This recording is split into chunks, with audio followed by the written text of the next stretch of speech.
Buongiorno a tutti, siamo a Palermo, all'Hotel delle Palme. Ieri sera abbiamo presentato il film in DVD curato da Marco Canestrari, che sta qua di rimpetto a me, dietro la telecamera, e Salvatore Borsellino, su Paolo Borsellino, e si intitola Via D'Amelio, una strage di Stato.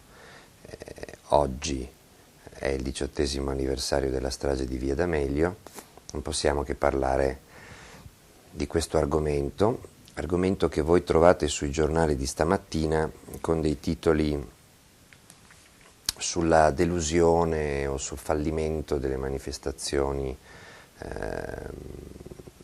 di ieri per diciamo la vigilia dell'anniversario. In realtà non c'è stato nessun fallimento, c'è stato un corteo silenzioso al Castello Zweggio, il castello da cui secondo molti esperti partì diciamo, prima l'osservazione del momento in cui Borsellino si avvicinava alla pulsantiera dei campanelli, dei citofoni di casa di sua madre, e in quel momento partì poi l'input elettronico per la detonazione dell'intera piazza. E quindi c'erano decine di giovani delle agende rosse, non era una manifestazione oceanica, né lo doveva essere, era un piccolo pellegrinaggio. Ieri sera invece in un grande cinema del centro storico abbiamo presentato questo film e c'era il cinema stracolmo, sebbene il clima fosse torrido e l'aria condizionata non funzionasse, e all'esterno c'erano anche più persone rispetto a quelle che erano riuscite a entrare, che hanno potuto seguire almeno il dibattito collegate con uno schermo. All'interno ovviamente c'era Salvatore Borsellino, c'era Antonio Ingroia, c'era Gioacchino Genchi, c'era Nicola Biondo, c'era il sottoscritto e c'erano tutti i ragazzi che hanno diciamo, animato questa 3 giorni di manifestazioni per il 19 luglio. C'era anche Claudio Gioè, l'attore, che ha diciamo, letto il racconto di Manfredi Borsellino sull'ultima giornata del padre nel film di cui vi parlavo. Ma siccome ieri sera c'erano alcune migliaia di persone, vedrete che nessuno ne parlerà. Fa molto comodo sulla stampa di regime accreditare l'idea di una Palermo morta, rassegnata, di un paese che se ne infischia delle stragi di Capaci e di Via D'Amelio, di un paese che anche se non arriva alla verità non importa. Il problema è che la verità è un po' più forte di questi tappi e quindi di questi coperchi che si cercano di mettere. Ormai, complice anche la crisi di sistema che stiamo vivendo, ogni giorno aggiunge un pezzo di verità. Peraltro devo dire, ci riflettevo ieri sera vedendo quel film fatto da ragazzi che potrebbero essere miei figli ormai, è un film che denota come ci siano migliaia di persone, anche molto giovani, che hanno capito tutto di quello che è successo a Capaci e in Via D'Amelio. Ci mancano poi i nomi e i cognomi di alcuni personaggi chiave di questa storia, ma sappiamo benissimo da dove arrivano, ma sappiamo benissimo quali sono gli ambienti, ma sappiamo benissimo chi ha fatto le trattative, e sappiamo benissimo che le trattative non potevano farle 2 ufficiali del ROS senza avere dietro il governo e probabilmente anche l'opposizione, perché altrimenti mai si sarebbero azzardati a fare una mossa così rischiosa come trattare con Vito Ciancimino, e mai Vito Ciancimino si sarebbe azzardato a compiere una mossa così rischiosa come quella di rappresentare un trade union fra Cosa Nostra e le istituzioni. È chiaro che tutti dovevano essere ben coperti e tutti dovevano rappresentare chi dicevano di rappresentare.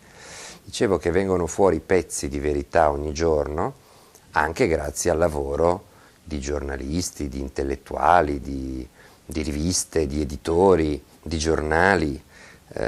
Uno a caso, sul Fatto Quotidiano, ieri, mentre tutti titolavano su strane cose, Tremonti contrario al governo tecnico, notizie proprio da leccarsi i baffi, Marco Lillo rivelava l'ultima carta che il figlio di Ciancimino consegna alla magistratura di Palermo e di Caltanissetta, che indagano ciascuna nel suo ambito sui retroscena della strage di Via D'Amelio.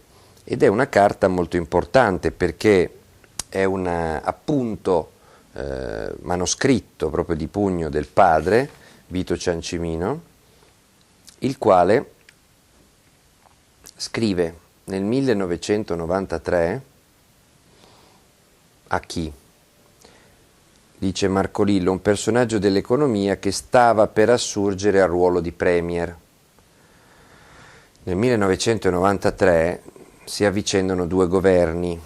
Nel mese di aprile cade il governo Amato, ultimo governo della Prima Repubblica, e nasce il governo Ciampi. Il governo Ciampi è un governo tecnico presieduto appunto dal governatore uscente della Banca d'Italia. Quindi è probabile che sia lui il personaggio dell'economia che allora sembrava poter assurgere al ruolo di premier. Ciampi fa da cerniera tra la Prima e la Seconda Repubblica, perché dopo quel governo tecnico si va a votare nelle elezioni del 27 marzo del 94 e vince Berlusconi. Bene, Don Vito è in carcere, è stato arrestato a dicembre del 92, subito dopo aver consegnato ai carabinieri per conto di Ciancimino, scusate, per conto di Provenzano, tramite il figlio Massimo che faceva da postino, le mappe del nascondiglio di Riina, dove Riina il 15 gennaio del 93 è stato poi arrestato a poca distanza dalla villetta di Via Bernini dove latitava. Quindi Vito Ciancimino è in carcere in quel momento e scrive una lettera, continua a tentare di farsi sentire dalla commissione parlamentare antimafia presieduta da Luciano Violante, che si guarda bene dal sentirlo, e scrive a Ciampi alcune cose molto interessanti. Se questo documento fosse poi convalidato e certificato come autentico e datato con precisione, sarebbe fondamentale per l'inchiesta e per il processo sulla trattativa, perché dice Vito Ciancimino: il regime sta tentando il suo capolavoro finale. Chissà a quale capolavoro si riferiva e chissà a quale regime si riferiva, ma il regime per Ciancimino non è un termine generico. Ciancimino chiamava regime quel grumo di poteri marci che si erano spesso serviti di lui e di cui spesso lui si è servito, quindi erano quegli uomini dei servizi che lo bazzicavano da 30 anni, un po' per tenerlo d'occhio, un po' per orientarlo, un po' per esserne orientati. Forze di polizia, forze del commissariato, alto commissariato antimafia di Palermo, pezzi di politica con i quali Ciancimino aveva avuto rapporti. Quello era quello che lui chiamava il regime, era quella zona, diciamo, grigia che c'è a metà fra lo Stato e la mafia e che però tocca sia pezzi dello Stato sia pezzi della mafia. Il regime sta tentando il suo capolavoro finale, l'operazione gattopardesca, no? Cambiare tutto perché non cambi nulla. Infatti Ciancimino è servito per catturare Riina e per poter esibire il trofeo della testa di Riina, e intanto dietro quella testa si nasconde il fatto che lo Stato si è affidato nelle mani di Provenzano. Non ha perquisito il covo di Riina, non ha voluto trovare le prove della trattativa, quelle prove sono rimaste nelle mani di Provenzano. Provenzano diventa un intoccabile e se ne va in giro per l'Italia tranquillo e beato, sebbene sia latitante da 30 anni, e incontra per 6 volte a Roma, fino a poco prima di essere arrestato nel 2006, Vito Ciancimino, quando tornerà agli arresti domiciliari, ma non sarà assolutamente sorvegliato, o almeno è sorvegliato fino a quando non arriva a trovarlo Provenzano. Dopodiché, dato che non lo devono e non lo possono arrestare, si dileguano tutti.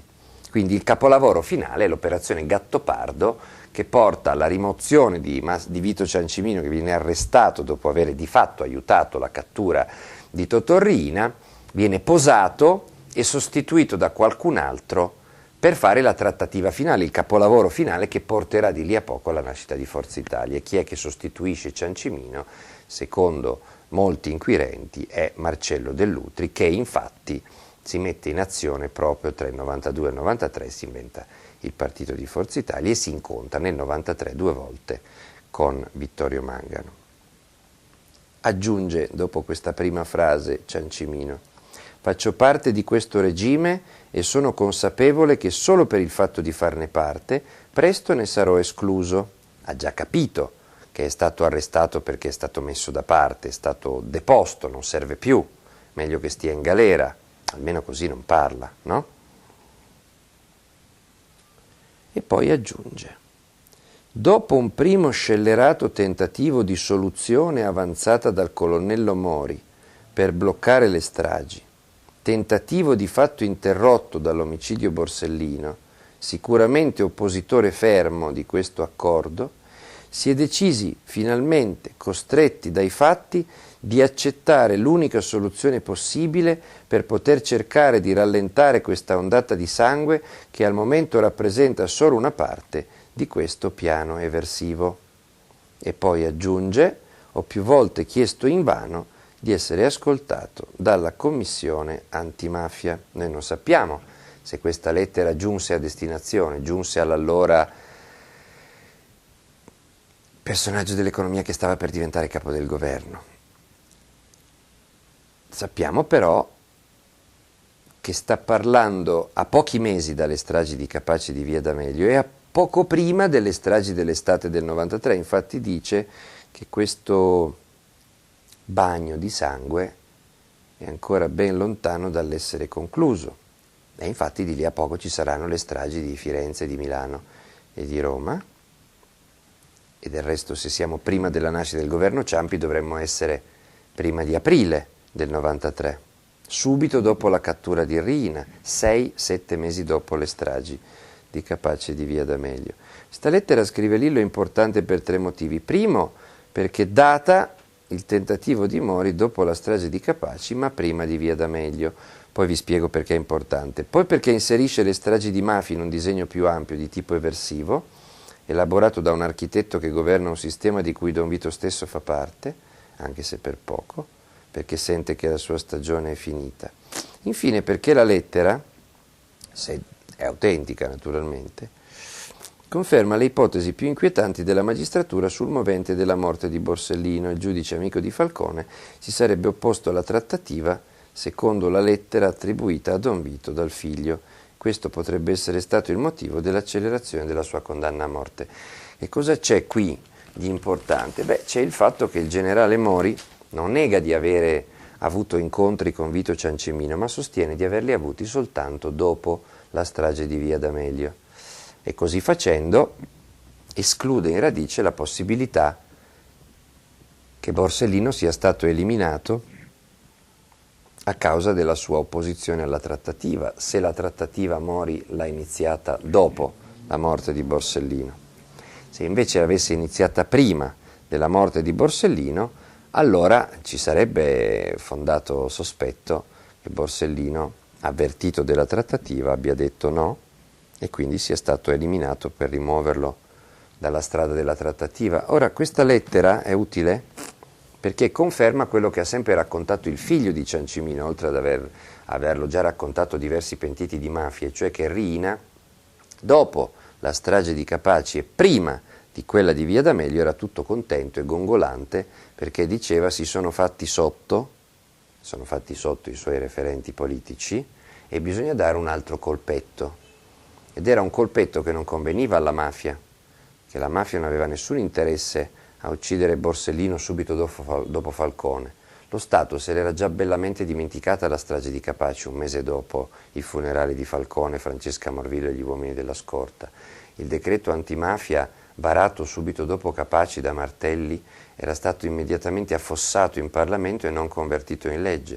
Bastava lasciare tranquille le cose ancora per qualche settimana e l'avrebbero dimenticato lì per sempre. Invece la strage Borsellino, a meno di 2 mesi da quella di Falcone, costringe a furor di popolo lo Stato a varare e a convertire in legge il 6 agosto, credo, quel decreto antimafia con tutte le norme sui pentiti, sul 41 bis, eccetera, eccetera. Quindi alla mafia non conveniva, ma Riina sa che comunque a lungo periodo quel favore che lui sta facendo a quei referenti che si sono fatti sotto porterà dei benefici alla mafia, verrà remunerato molto bene e contro l'interesse immediato e spicciolo di Cosa Nostra fa questo attentato eliminando Borsellino.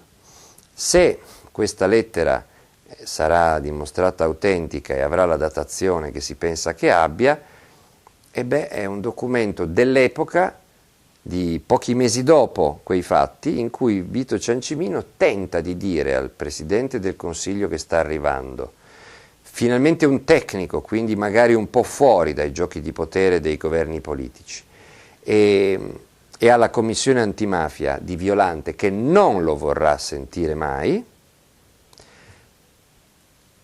che lui sa, e chi meglio di lui lo può sapere, quando il generale Mori ha iniziato la trattativa, e dice che è iniziata prima della strage di Via D'Amelio e subito dopo quella di Capaci, e questa sarebbe una smentita inoppugnabile perché risale al 93, prima che nascesse questa diatriba, della versione del generale Mori che invece l'ha data dopo la strage di Via D'Amelio. Infatti nella lettera si legge: dopo un primo scellerato tentativo di soluzione avanzato dal colonnello Mori per bloccare le stragi, tentativo di fatto interrotto dall'omicidio Borsellino, sicuramente oppositore fermo di questo accordo, si è decisi finalmente costretti dai fatti ad accettare l'unica soluzione possibile, eccetera, eccetera. E qual era questa soluzione possibile? Evidentemente un accordo più ampio di quello che proponeva inizialmente Mori. Qui naturalmente Ciancimino voleva mettere sul gusto i suoi interlocutori per poter raccontare il resto, ma nessuno lo ha voluto ascoltare. Ecco, la cosa interessante in tutte queste vicende è che parlano molto più i mafiosi o i figli dei mafiosi che non gli uomini dello Stato e delle istituzioni. Abbiamo dovuto aspettare 18 anni perché nell'autunno scorso, ad anno zero, Claudio Martelli si ricordasse che il suo Ministero della Giustizia, informato di quei contatti fra il Ross e Ciancimino padre, aveva avvertito Borsellino e Borsellino si era detto, come possiamo immaginare, questo è ovvio, fermamente contrario a quella trattativa. Quindi anche Martelli conferma che la trattativa è prima dell'attentato di Via D'Amelio, altrimenti come facevano ad avvertire Borsellino se Borsellino era già morto? Avrebbero dovuto avvertire un morto se la trattativa fosse partita dopo. Liliana Ferraro, dirigente del Ministero che aveva preso il posto di Falcone, anche lei conferma di aver avvertito Borsellino, quindi è evidente che anche per lei la trattativa di Mori e Del Rossa risale a prima della strage di Via D'Amelio e potrebbe esserne la causa, come dice questo appunto di Vito Ciancimino. E poi è arrivato Violante Belbello che l'estate scorsa, dopo che il figlio di Ciancimino ha raccontato queste cose, si è ricordato anche lui 18 anni dopo che effettivamente il generale Mori spingeva con lui, presidente dell'antimafia, partito comunista, opposizione, perché incontrasse Ciancimino, un generale dei carabinieri che sponsorizzava un incontro privato, questo dice Violante, fra il capo dell'antimafia comunista e l'ex sindaco mafioso di Palermo. E Violante non si è domandato perché Mori era diventato una specie di rappresentante delle istanze di Ciancimino e soprattutto non ha mai detto nulla di tutto questo negli anni in cui la Procura di Palermo ha processato Mori, prima per la mancata perquisizione del covo di Rina e poi per la mancata cattura di Provenzano nel 95 nel casolare di Mezzoiuso.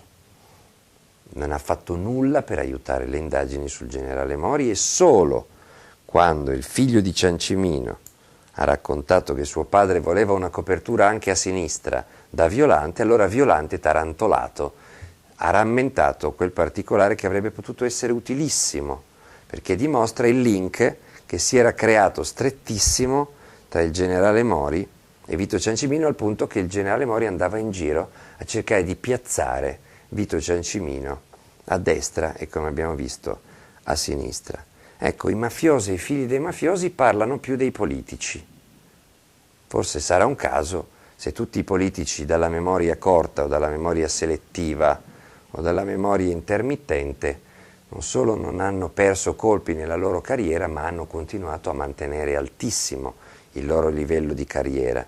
Quelli che hanno dimenticato tutto e quelli che stanno cominciando a ritrovare la memoria soltanto quando vi sono costretti dalle dichiarazioni dello Spatuzza o del Ciancimino figlio di turno, oppure dalle carte del padre che ritornano come dall'oltretomba a rivelare delle verità che la mafia è paradossalmente più disposta a raccontare che non lo Stato.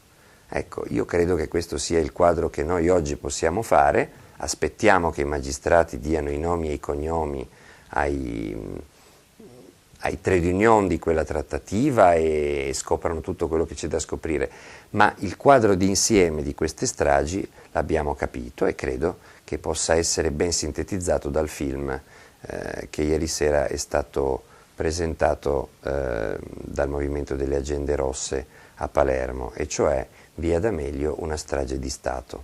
Buona settimana, passate parola.